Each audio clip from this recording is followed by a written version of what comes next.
أعوذ بالله من الشيطان الرجيم.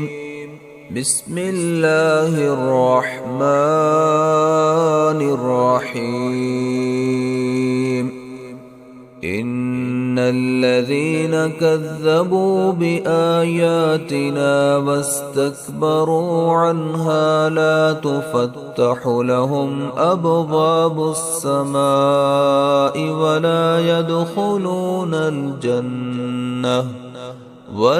يدخلون الجنة حتى يلج الجمل في سم الخياط، وكذلك نجزي المجرمين.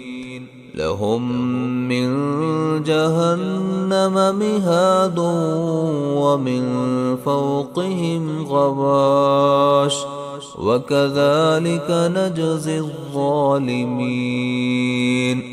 والذين آمنوا وعملوا الصالحات لا نكلف نفسا إلا وسعها أولئك أصحاب الجنة هم فيها خالدون.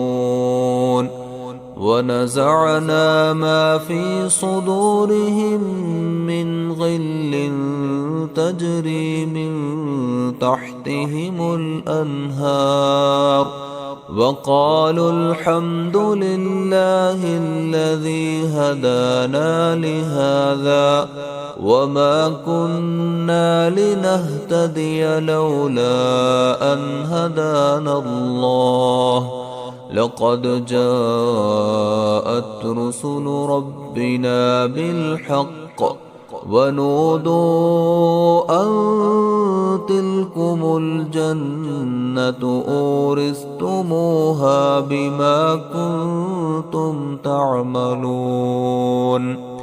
ونادى أصحاب الجنة أصحاب النار أن قد وجدنا ما وعدنا ربنا حقا فهل وجدتم ما وعد ربكم حقا؟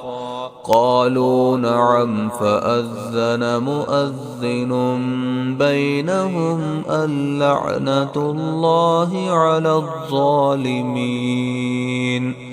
الذين يصدون عن سبيل الله ويبغونها عوجا وهم بالآخرة كافرون، وبينهما حجاب.